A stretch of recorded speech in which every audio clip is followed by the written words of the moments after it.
Captain Carl, did you remember to wash your hands? No! Let's take a closer look. The guy's name is Patrick. He's a dragon.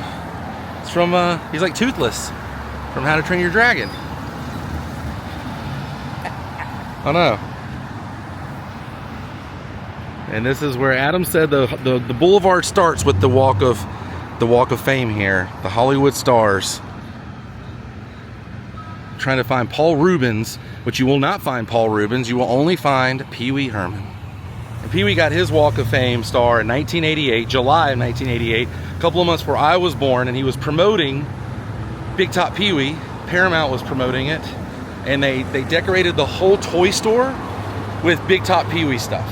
All the promo, all the posters, everything. So when he's giving his speech and all that, you see the Big Top Pee Wee. But I love the speech. He says, to all the people that I stepped on to get to the top, now you can come down here and step on me any day. I think that's so funny. After watching the Paul Rubens documentary, you can see his humor it's so like sincere. I really feel like Pee Wee was kind of not so much of a stretch to how Paul really was with his humor. We're making our way down Hollywood and Vine so we can find Pee Wee's Walk of Fame star. I'm gonna match up some photos from that day. All right, this is the Hollywood's largest costume and wig and toy store. It's a super store. I've been here, every time I've been to Hollywood Boulevard, I've gone inside this store. Tim Burton star is not too far from here. And this is where Pee Wee Herman in 1988 had his ceremony. This is the door that Pee Wee walked out of. You see him walking and the two police officers were there. And he was standing right over here. This used to be a window. A bunch of windows right here. And you can see him looking over in the Big Top Pee Wee promotional flyers there. Right there's Pee Wee with his original star. It didn't have the dash between Pee Wee on Pee Wee Herman, and they had to change it. They didn't spell it right to begin with. And then right here, you can see Pee Wee sitting on his knees, receiving his little plaque and looking at his star. Also him laying down, looking at the star.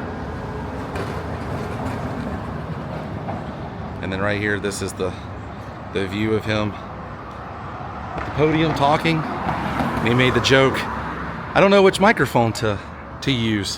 Which one should I use? It's crazy, man. And this is it.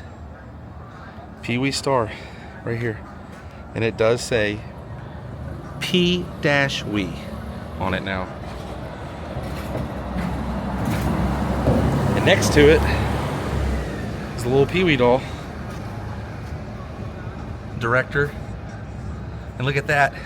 I'm the luckiest boy in the world. I can fly. From the original Pee Wee TV show. Well, it was the HBO special with Captain Carl. The Pee Wee Herman show. Yeah, after further investigation with Adam, we have decided that this is still the spot right here, 6562. But the costume and toy wig store used to stretch all the way down here. And we think this is what it is now, just here. But back in the day, all of this was a part of it. Because if you look at it, all this was brick, and there were more windows in this area. And those windows look just like the windows outside of the toy store right now. All of this is not a part of the toy store anymore or the costume store. It's completely different businesses and everything. I don't even think this is even open.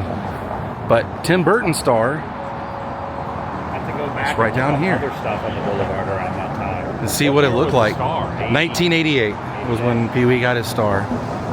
Yeah, I love this toy and costume. They have every kind of costume you could possibly think of year-round in this place. So he's probably like, oh, my star's always going to be in front of the biggest toy store. Yep. Now it's not. Now it's not. That's it. Now it's not. Burton gets his star, and his is now in front of the biggest toy store. Yes, it is. So is Rugrats. This is 1950. I know, since 1950. It had to have been bigger. And there's the gigantic spider up there. And see, they still have the lights here set up.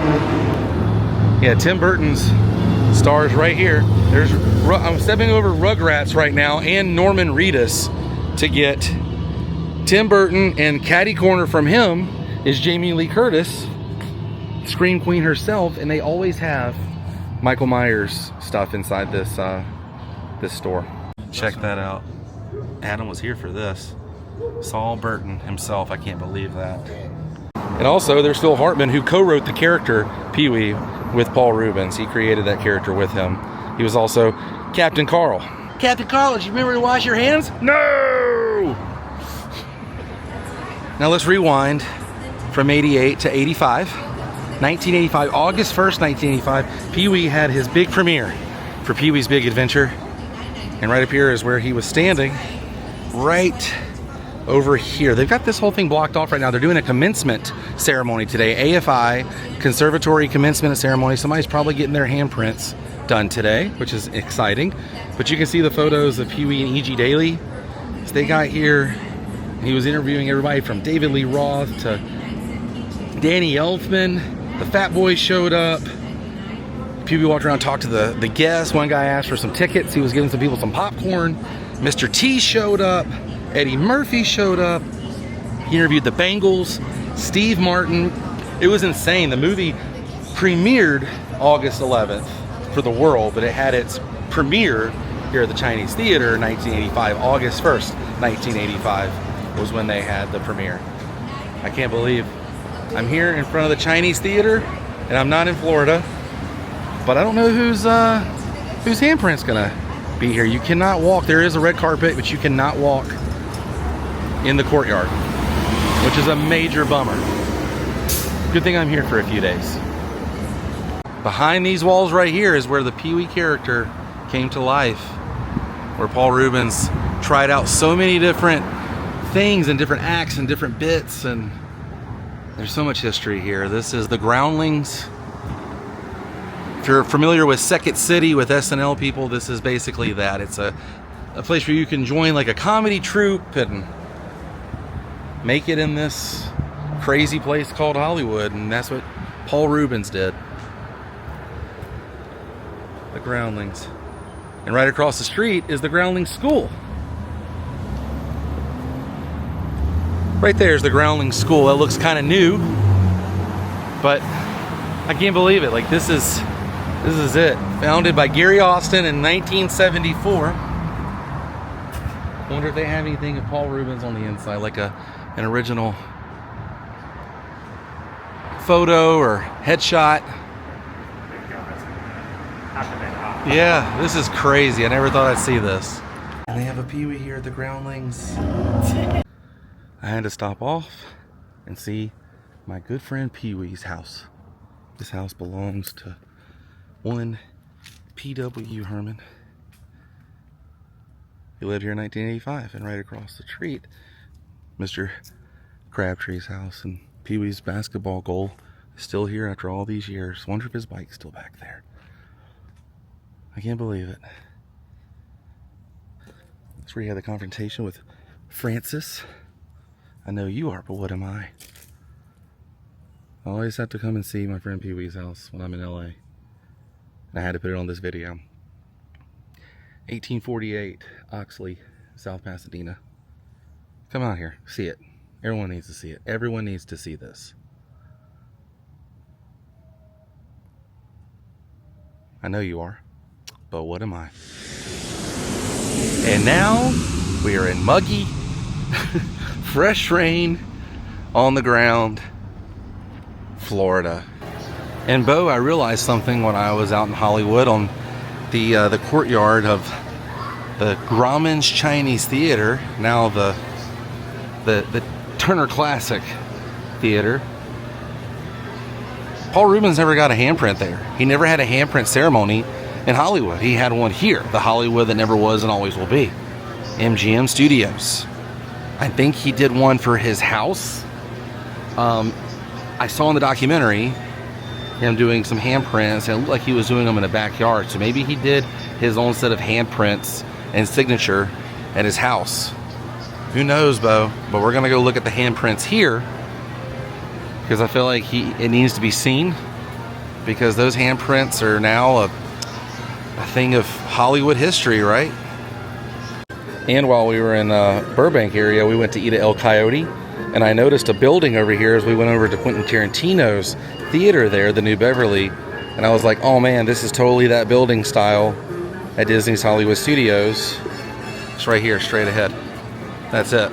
I keep like checking them off the list as I visit the real buildings. Adam and I saw Mickey's of Hollywood on Hollywood Boulevard. And then Abby and I saw this building the night we went to El Coyote. It was awesome. Yeah, that's it right there. Even that little ray, like that little ray right there is here at the dark room.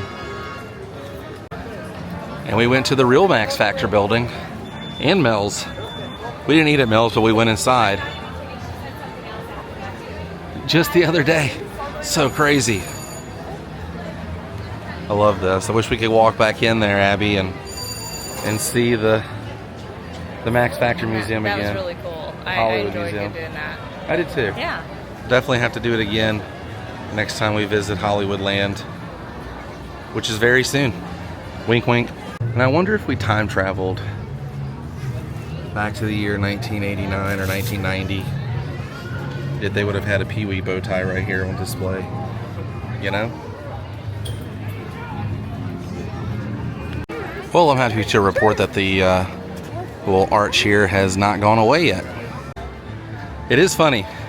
Earlier in this episode, I was at the real Chinese theater, and here it's a exact recreation. They used the blueprints and everything to create this one. And it's interesting because this one, the paint job always gets retouched and everything out in Hollywood. The paint there is kind of, it needs to be retouched, but I think it kind of gives it life, kind of tells a story. I expect it to be shiny and pretty here at the Disney Hollywood Studios. Almost said Disney-MGM, but out in Los Angeles, it kind of, I don't know, tells a story in a way. But let's go find Pee-wee's handprints. I love this. Love the Chinese theater. I love that I can come to the Chinese theater anytime I want to, because that's one thing I do miss about Hollywood. I love going to the Chinese theater. Not many people like it. I love it. And some of my friends love it. But to my knowledge, this is the only set of real Pee-wee handprints, bow tie, and shoes for any Chinese theater. It's crazy, right? He does not have one in Hollywood, but I do think he had one at his house. I think he did one in his backyard. You can see there's some footage from the documentary of him signing some concrete and everything and doing his hands. But we know at least this one exists. I think Michael Jackson also doesn't have a handprint out at the Groundlings. I didn't see it. I know he has a star on the Walk of Fame, but ironically, a lady asked Adam and I earlier in this episode while we were on Hollywood Boulevard in California where Michael Jackson's handprints were, like we knew or something. And I think Adam told her he doesn't have one. That's kind of weird, right? I also have heard a story about Audrey Hepburn, who doesn't have a real set of handprints. And when Disney asked her, she was like, oh my gosh, yeah, I don't even have handprints at the real Chinese theater. And then I heard that Groundlings heard about that and they tried to make it right, but she declined. These are just hearsay stories. I don't know if that's actually true. But our trip to Hollywood was a quick weekend trip, but I will be back very soon. I love that I can come see these monuments here anytime I want. Like I said, this place really means a lot to me.